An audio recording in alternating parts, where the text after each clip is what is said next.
강남 향기교회 교회 여러분 안녕하세요. 네.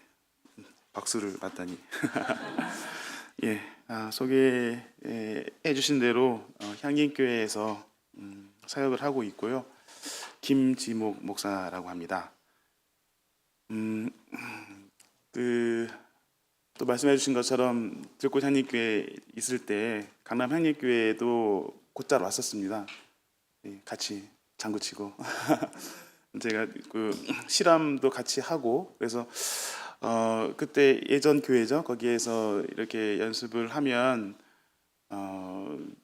또 1층 올라가면 이렇게 세발낙지 이렇게 말아서 이렇게 먹으라고 주기도 하고 그런 기억도 있는데 그래서 강남 향립교회는 참 제 마음속에는 가까이 있는 교회다라고 생각이 드는데 또 낯설고 그렇습니다.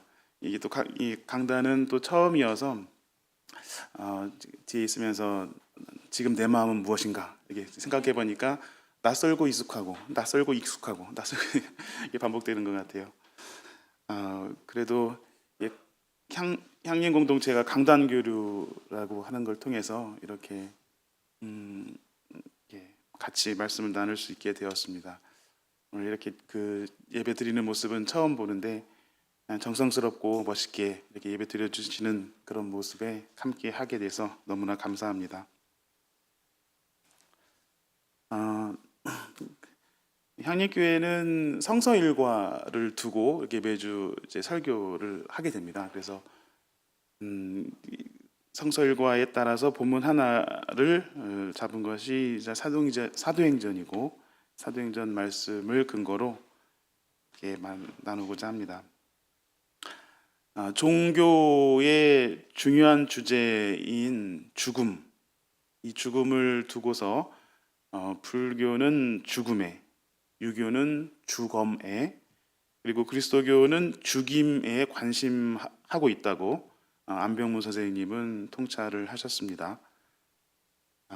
죽음의 현상을 깊이 명상하면서 깨달음을 성찰한 것이 불교의 관심사였고 또 주검 앞에 예를 갖춤으로써 인본주의의 고결함을 영속하고자 가르친 종교가 유교였다면 그리스도교는 죽임의 실체에 저항함으로써 하나님 나라의 실현을 꿈꾼 종교라고 해석해 볼 수 있겠습니다. 죽음에 대해 불교는 철학적이고 유교는 숙명론적이고 또 그리스도교는 역사적이라고 이렇게 구분해 볼 수도 있겠습니다. 새 종교는 공이 죽음의 문제를 거론하면서 영원한 생명을 가르칩니다. 무궁에서 태어나서 영원으로 돌아가는 영생은 무릇 종교가 가르치는 이상적인 인간의 길입니다. 인간이 피할 수 없는 숙명인 죽음, 이것을 두고 인간의 올바른 삶이 무엇인지 가르치고자 하는 것이죠. 그리스도교의 죽음 이해를 역사적이라고 보는 이유는 죽임의 세력에 저항하는 오늘 현실의 실천을 강조하고 있기 때문입니다.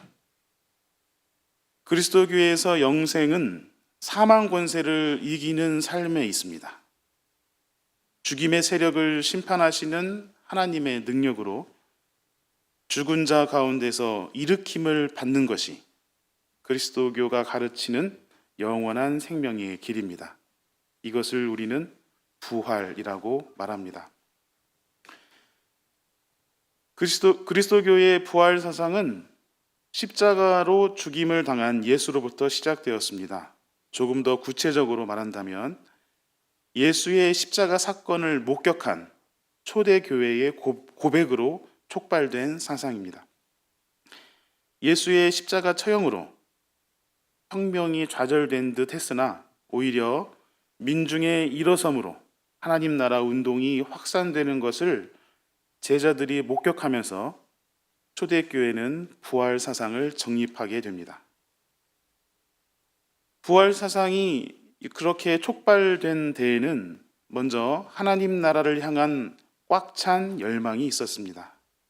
로마 제국의 식민지였던 유대의 민중 오클로스는 제국주의의 착취를 당했습니다. 로마의 착취에 민족을 보호하기는커녕 유대 종교 지도자들은 종교세를 부과하면서 민중은 이중 착취로 고난이 축적되어 있었습니다. 민족을 향한 하나님의 오랜 약속을 기다리는 기다림도 켜켜이 민중의 마음속에 쌓여 갔습니다. 이따금씩 민족의 해방과 구원을 향한 봉기와 항쟁이 제국의 무력에 참혹하게 무너졌어도 하나님의 그 약속을 굳게 믿고 있었습니다. 그때 예수님의 등장은 한 줄기 빛이었습니다. 하나님의 약속을 믿는 그 믿음의 심지에 다시 한번 불이 붙었습니다. 유월절 예루살렘에 입성하시는 예수님을 호산나로 환호하며 민중의 왕, 약속된 메시아를 옹립했습니다. 유대 전역을 넘어서서 시온의 회복을 꿈꾸는 외국의 디아스포라 등지에서 시온의 회복을 꿈꾸는 수많은 사람들이 모여서 환호했던 순간이었습니다. 그런데 그렇게 혁명을 목전에 두고 예수님은 십자가의 처형을 당합니다. 또 한 번의 실패한 봉기, 아니 이번에는 시도조차 하지 못한 실패로 체념하면서 예수님의 제자들은 뿔뿔이 흩어져야 했습니다. 그러나 흩어지는 그 길에 혁명의 봉기가 곳곳에서 터져 나온다는 소식을 듣게 됩니다. 민중들 속에 축적된 고난과 예수님으로부터 받은 감동, 그리고 하나님 나라를 향한 열망이 오히려 터져 나오기 시작한 것이었습니다. 초대교회는 이 현상을 예수 그리스도의 부활이라고 고백했습니다. 십자가에서 죽임을 당한 예수가 민중의 항쟁으로 다시 살아나셨다는 고백이었습니다. 그 항쟁은 하나님 나라를 실현하는 것이었기에 그 나라를 약속하신 하나님께서 일으키신 부활, 일어섬, 봉기였습니다. 예수 그리스도의 부활을 항쟁으로 실현한 민중들은 하나님 나라의 실현을 갈망하는 오클로스 바닥 공동체의 민중들이었습니다. 유대 지역주의를 초월해서 그들의 열망은 봇물 터져 나왔습니다. 체념하다가 예수님의 부활을 목격한 제자들은 이제 그들이 함께해야 할 사람들이 누구인지 확실하게 알 수 있었습니다. 유대주의를 벗어나서 하나님 나라를 열망하는 그 모두가 하나님의 자녀임을 깊이 깨닫고 그들과 함께 초대교회를 시작합니다. 이러한 사실은 제자들이 갈릴리로 엠마오로 내려가서 예수님을 만났다고 하는 증언, 마가의 다락방에서 방언, 곧 이방인의 말이 터졌다는 증언에서 찾아볼 수 있습니다.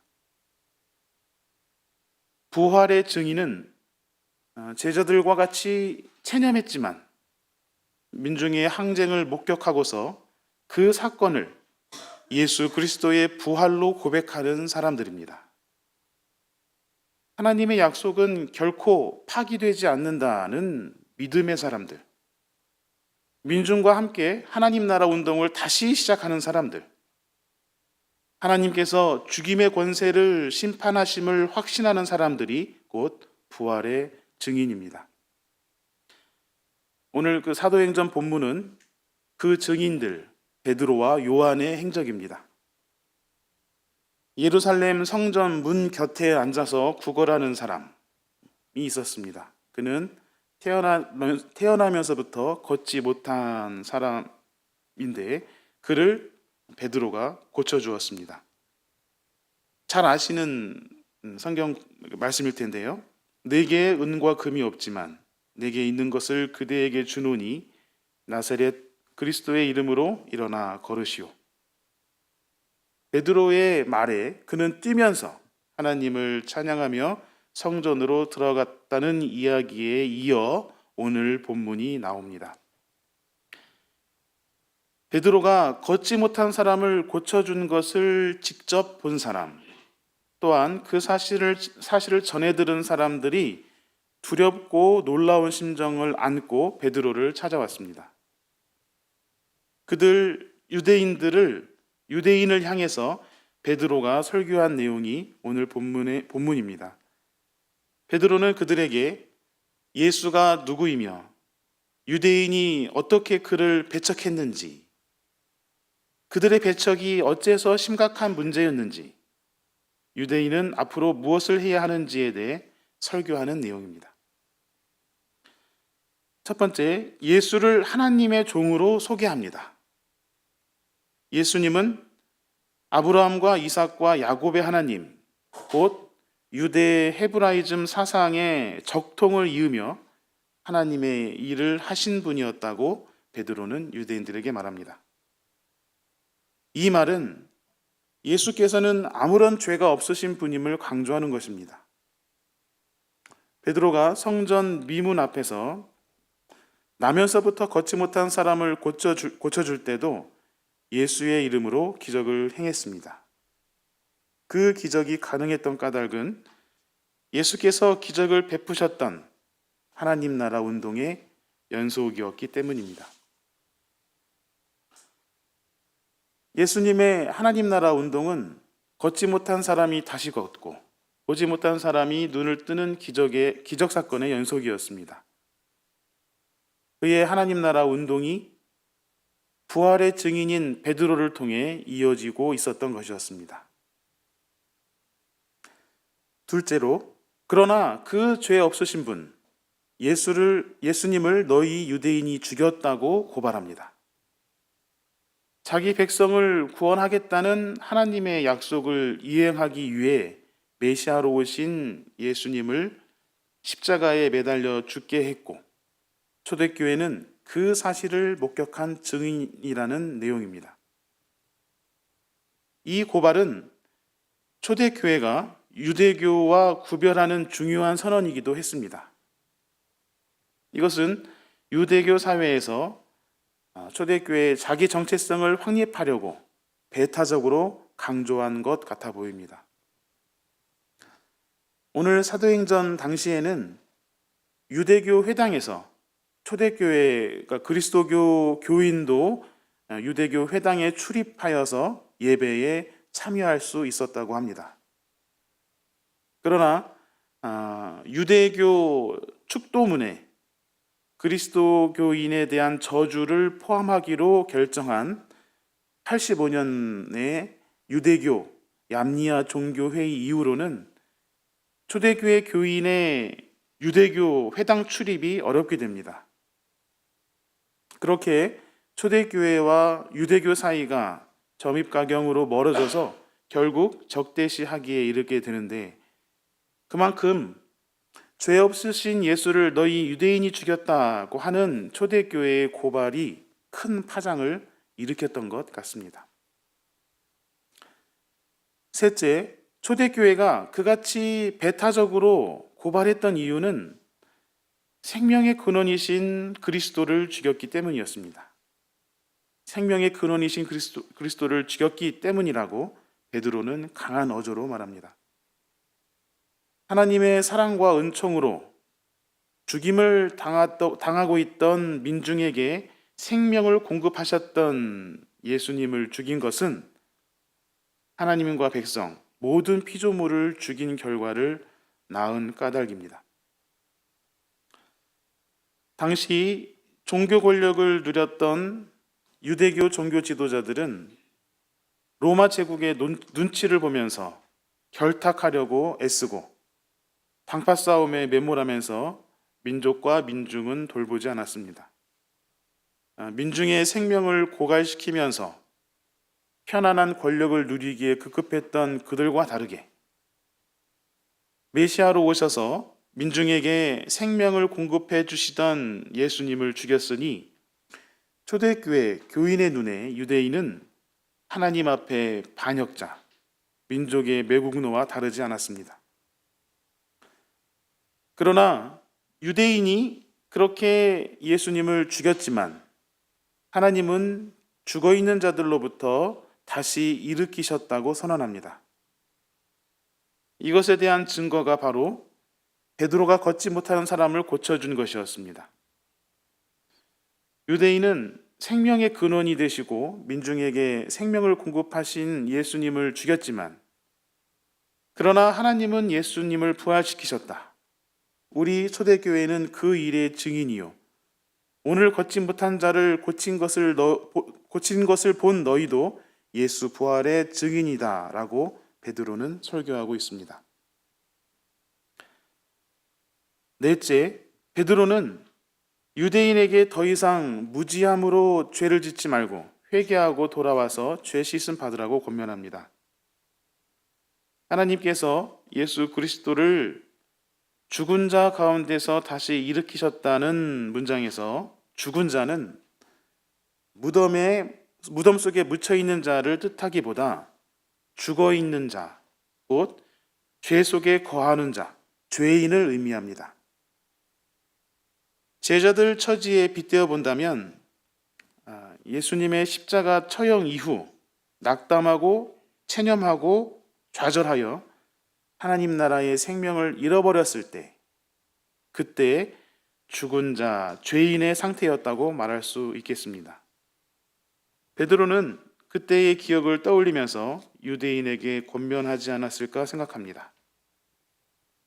회개하는 것, 죄 씻음을 받는 것은 하나님 나라의 희망과 생명을 회복하는 것입니다.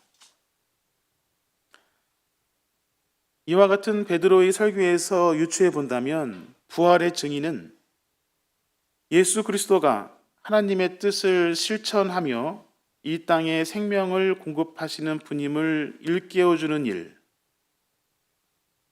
예수님을 죽이는 것과 같이 하나님 나라 운동을 훼손하는 자들을 고발하는 일, 하나님 나라의 희망을 잃어버린 이들에게 그것을 되찾아주는 일을 하는 사람들입니다. 예수 그리스도와 같이 고난 당하는 민중들과 함께 하나님 나라 운동가로 살아가는 사람, 그가 바로 그리스도의 부활을 살아내는 부활의 증인이 됩니다. 우리는 하나님 나라 실현을 위해서 부르심을 받았고 부활의 증인으로 이 세상에 보내심을 받았습니다. 이제 내일 모레면 세월호 참사 10주기를 맞이합니다. 우리는 세월호의 마음을 모으면서 부활의 증인으로 살고자 부족하나마 노력해 왔습니다. 그러나 여태도 진상규명조차 밝히지 못하는 이 죽은 자의 사회에 그리스도의 생명을 공급하는 일을 멈출 수가 없습니다. 세월호는 생명을 경시하는 이 죽은 자의 사회를 고발하고 있고 유가족은 그 고발을 포기하지 않았습니다. 이 죽은 자의 사회를 돌이키고 죄를 씻어낼 수 있도록 이전보다 더욱 부활의 증인으로 살아가야 하겠습니다. 하루빨리 생명안전공원이 착수되고 또 완공될 때까지 세월호 유가족과 함께 하나님이 우리에게 약속하신 영원한 생명을 누릴 수 있기를 부활하신 주님께 기도합니다. 잠시 묵상하겠습니다.